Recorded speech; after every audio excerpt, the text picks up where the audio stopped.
নমস্কার বন্ধুরা, দফাদার kitchen with village ফুডে আপনাদের সবাইকে অনেক অনেক স্বাগত জানাই। আজকে আপনাদের সঙ্গে টক ঝাল মিষ্টি কাঁচা আমের আচার রেসিপি শেয়ার করব। তো এখন প্রচুর পরিমাণে কাঁচা আম পাওয়া যাচ্ছে। যে কোনো টক জাতীয় কাঁচা আম দিয়েই কিন্তু এই আচার রেসিপি বানানো যাবে। এখানে আমি 1 কেজি কাঁচা টক আম নিয়ে নিয়েছি। আচার বানাতে গেলে কিন্তু অবশ্যই টক আম লাগবে। আর এখানে আমগুলোকে আমি খুব পরিষ্কার করে গাগুলো ডলে ডলে ধুয়ে পরিষ্কার করে জল ঝেড়ে রেখেছি। প্রথমে আমের বোটাটা কেটে ফেলে দিতে হবে। আর আমের খোসাটা কিন্তু একটু বাদিয়ে ফেলতে হবে। আমের গায়ে যেন কোনো রকম সবুজ অংশ না থাকে। সবুজ অংশ থাকলে কিন্তু আম কেটে রাখার পরে সঙ্গে সঙ্গে কালো মতো দাগ হয়ে যায় আমের উপরে। তো একটু বিদিয়ে ফেলবেন, তাহলে কিন্তু আমের উপরে আর কোনো রকম কালো দাগ হবে না। আমের খোসা ফেলে আম কেটে পরিষ্কার করে নেওয়া হয়ে গেছে। এবার আমি আমটাকে লম্বায় মাঝখান দিয়ে একটা ফাল দিয়ে দেব। আম কাটার সময় কিন্তু একটু খেয়াল করে কাটবেন, যেহেতু আমের আটি শক্ত হয়ে গেছে তাই কিন্তু হাত কেটে যাওয়ার ভয় থাকবে। একটু চেপে নিয়ে কাটবেন এইভাবে ঘুরিয়ে ঘুরিয়ে। তো দেখুন আমের আটি কিন্তু বেশ ভালোই শক্ত হয়ে গেছে একদম। এই রকম আমি কিন্তু আমের আচার খাওয়ার জন্য একদম পুরোপুরিভাবে পারফেক্ট। এই দেখুন আমের আটি দেখে নিশ্চয়ই বুঝতে পারছেন আমের ভেতরটাও কতটা শক্ত হয়ে গেছে। তো এই রকম আম কিন্তু আচারের জন্য নিয়ে নেবেন। আটি ফেলে দিলাম। এবার আমি আমগুলোকে লম্বায় পিস করে নেব।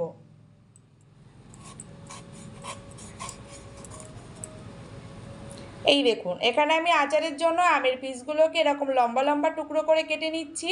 আপনারা চাইলে আপনাদের মতো করে পিস করেও করে নিতে পারেন। এখানে আমি আমের মধ্যে এবার দিয়ে দেব 2 চামচ মতো লবণ আর 4 চামচের 1.5 চামচ মতো হলুদ গুঁড়ো। 1 থেকে 2 মিনিট মতো হালকা হাতে এরকম করে নাড়াচাড়া করে লবণ হলুদ ভালো করে মিশিয়ে নিয়েছি আমের মধ্যে। কড়া বসিয়ে কড়াটা খুব ভালো করে গরম করে নিয়েছি। গরম কড়াইয়ের মধ্যে কিছুটা মশলা দিয়ে হালকা একটু ভেজে নেব খালি কড়াইতে। এখানে আমি নিয়ে নিয়েছি গোটা জিরে কিছুটা পরিমাণে, খুব অল্প করে 1 চিমটে মেথি, সাদা সর্ষে, কালো সর্ষে আর মৌরি, গোটা মরিচ আর এখানে 4টে শুকনো লঙ্কা রয়েছে। এই সমস্ত মশলাগুলোকে আমি খালি কড়াইয়ের মধ্যে দিয়ে হালকা হাতে একটু ভেজে নেব 2 মিনিট মতো। অবশ্যই কিন্তু লো আঁচে রেখেই ভাজতে হবে, নাহলে কিন্তু মশলাগুলো পুড়ে গেলে তেতো হয়ে যাবে, খেতে কিন্তু আচার একদমই ভালো লাগবে না। তো এখানে আমি হালকা আঁচে এগুলোকে একটু 2 মিনিট মতো নাড়াচাড়া করে ভেজে নিচ্ছি।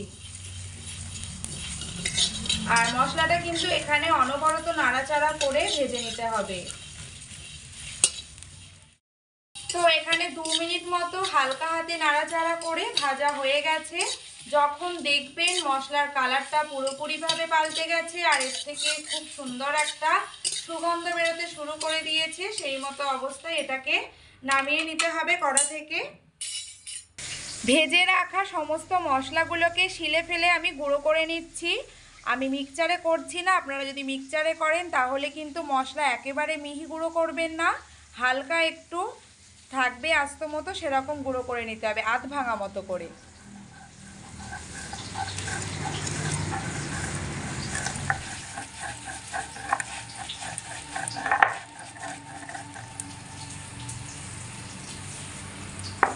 তো বন্ধুরা এখানে আমি আধা ভাঙা মতো করে মশলাগুলোকে গুঁড়ো করে নিয়েছি। দেখে বুঝতে পারছেন যে মশলা কিন্তু আমি একেবারে মিহি করে গুঁড়ো করিনি, এরকম আধা ভাঙা মতো করে গুঁড়ো করে নিতে হবে। এখানে আমি 50 গ্রাম তেল নিয়ে নিয়েছি আচার বানাবো বলে। সর্ষের তেল দিয়ে আচার বানাবেন, খেতে কিন্তু দারুণ লাগবে। তেলটাকে খুব ভালো করে গরম করে নেব, যাতে করে তেলের মধ্যে কাঁচা গন্ধটা কেটে যায়। তেল খুব ভালো করে গরম করে নিয়েছি। গরম তেলের মধ্যে এখানে ফোড়নে দিয়ে দেব একটা তেজপাতা ভেঙে নিয়েছি, 2টো গোটা শুকনো লঙ্কা, কিছুটা পরিমাণে মৌরি আর অল্প করে একটু গোটা জিরে, এগুলো ফোড়নে দিয়ে দিচ্ছি। ফোড়নটা হয়ে এসেছে। এবার আমি এর মধ্যে লবণ হলুদ মাখিয়ে রাখা আম দিয়ে দেব।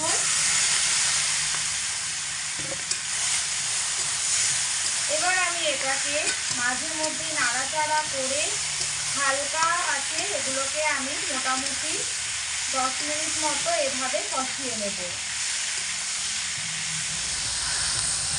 তো বন্ধুরা এখানে আমি 10 মিনিট সময় ধরে হালকা আঁচে রেখে অনবরত নাড়াচাড়া করে আমগুলোকে এখানে আমি কষিয়ে নিয়েছি।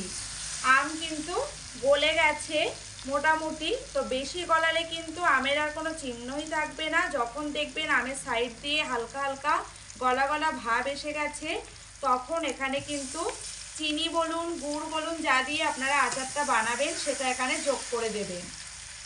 এই দেখুন আম কিন্তু গলে গেছে অনেকটা।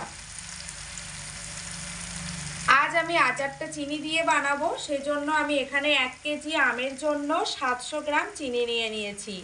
বেশি চিনি দিলে মিষ্টি হয়ে গেলে কিন্তু আচার খেতে ভালো লাগবে না। টক টক থাকবে, ঝাল ঝাল মিষ্টি মিষ্টি, তবে কিন্তু সেই আচার খেতে ভালো লাগবে। তো 1 কেজি আমের জন্য 700 চিনি নিয়েছি। চিনিটা এখানে আমি দিয়ে দিচ্ছি।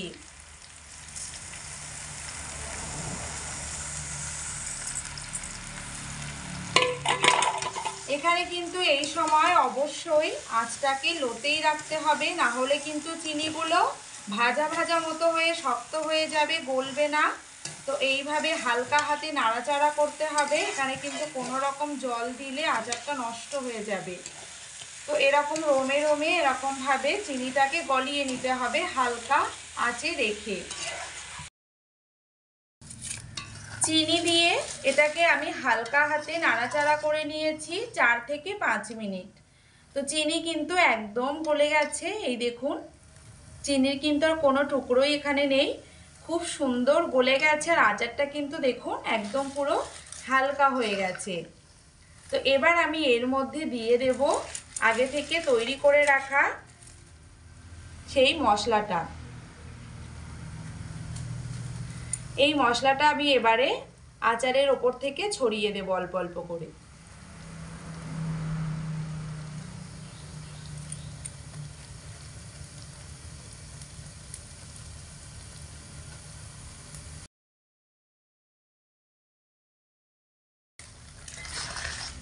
আমি কিন্তু আচার রান্না করছি একদম লো আঁচে, বেশি বা মিডিয়াম আঁচে রাখলে কিন্তু হবে না। হালকা আঁচেই কিন্তু আচারটা বানাতে হবে। তো প্রথমে কিছুটা মশলা দিয়ে একটু নাড়াচাড়া করে নিলাম। এবার বাকি যেটুকু মশলা রয়েছে সেগুলোকেও দিয়ে দেব ছড়িয়ে।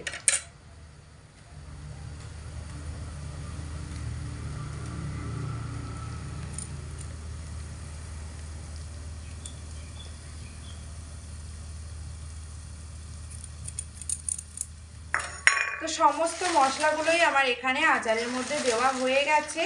এবার খুব ভালো করে আচারের মধ্যে মিশিয়ে নিতে হবে। এই সময় কিন্তু মশলা দেওয়ার পরে খুব সুন্দর একটা টক ঝাল মিষ্টি গন্ধ বেরোচ্ছে আচার থেকে। আর এই গন্ধে কিন্তু জিভে জল চড়ে আসে, এতটাই সুন্দর গন্ধ বের হয়।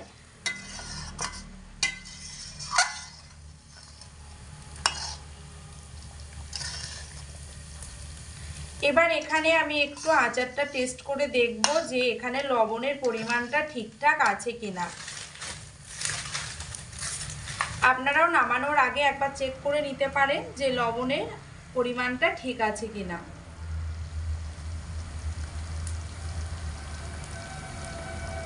হ্যাঁ বন্ধুরা, এখানে কিন্তু লবণের পরিমাণটা একদমই ঠিকঠাক রয়েছে।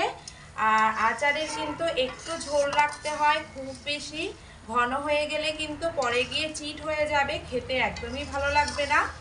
তো এটাকে আমি মোটামুটি মশলা দেওয়ার পরে 3 থেকে 4 মিনিট মতো লো আঁচে একটু ফুটিয়ে নেব।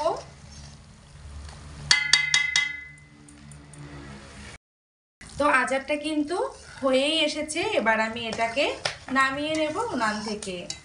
তো প্লিজ বন্ধুরা, আজকে আমার এই ভিডিওটা যদি আপনাদের ভালো লেগে থাকে, আচারের রেসিপিটা যদি আপনাদের একটু উপকারে এসে থাকে, তাহলে আজকের ভিডিওটার জন্য একটা লাইক করে দেবে। আর কেমন হয়েছে আজকের আচারের রেসিপি তা কমেন্ট করে জানাবেন। আজকের মতো ভিডিওটা এই পর্যন্তই। আগামী দিনে আবারও নিত্য নতুন রেসিপি নিয়ে আপনাদের সঙ্গে দেখা হবে। ততক্ষণে আপনারা সবাই খুব ভালো থাকুন, সুস্থ থাকুন। ধন্যবাদ।